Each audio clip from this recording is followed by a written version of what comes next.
अगर हमने रिस्क ले लिया तो पता नहीं मैं क्या हो जाऊंगा, मेरा काम चले ना चले, मेरा पैसा बर्बाद हो जाएगा। परंतु जब आप रिस्क लेंगे और रिस्क के अंदर आप मेहनत से आगे बढ़ेंगे तो आप, कई बार होता है, तो आप ऊंचाइयों को छुएंगे। आदरणीय प्रधानमंत्री जी ने ये बात कही थी कि रिस्क टेकिंग अब मेन स्ट्रीम बन गया है। ये आदरणीय प्रधानमंत्री जी का शब्द था। साथियों, मुझे खुशी है कि इस बात की कि इस स्टार्टअप क्रांति में हमारी बेटियां भी पीछे नहीं हैं।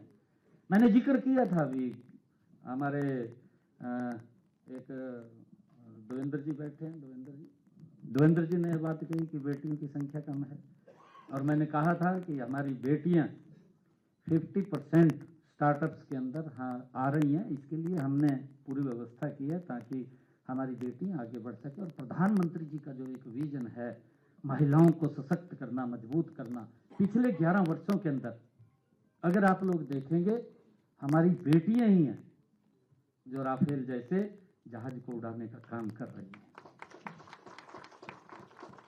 साथियों, हमारी वो बेटियां ही हैं। ऑपरेशन सिंदूर के समय में लीड लेने का काम अगर किसी ने किया तो हमारी बेटियों ने ये किया है।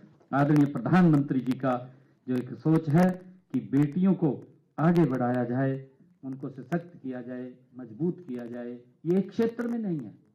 अगर आप लोग देखेंगे, ये जीरो ग्राउंड से लेकर के महिलाओं को ऊपर तक सशक्त किया जा रहा है। प्रधानमंत्री जी लगातार महिलाओं को सशक्त करने का काम ये हमारी सरकार कर रही है।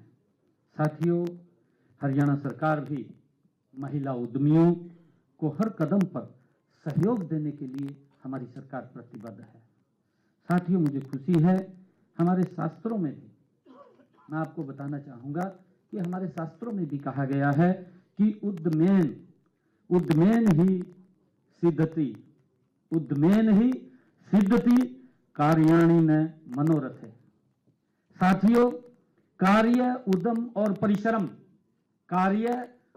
और परिश्रम से ही सिद्ध होते हैं, केवल इच्छा करने से नहीं। कई बार व्यक्ति सोचता है कि मैं ये करूंगा, सपना देखता, परंतु सपने को मूर्त रूप देना, यही हमारा जो स्टार्टअप है, जो रिस्क की बात आदरणीय प्रधानमंत्री जी ने कही है, उस सपने को साकार करना ही ये हमारे स्टार्टअप्स की जिम्मेवारी है।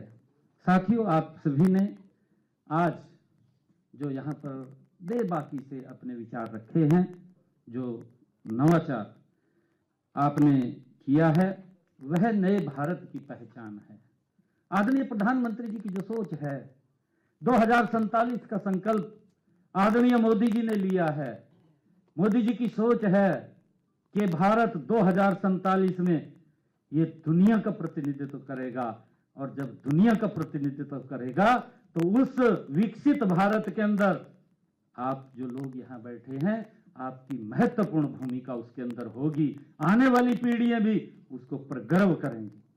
साथियों, जब कोई व्यक्ति आगे बढ़ता है, उसके सामने कई प्रकार के चैलेंज आते हैं, और उन चैलेंजों को पार करना भी ये हम सब की बड़ी जिम्मेवारी है।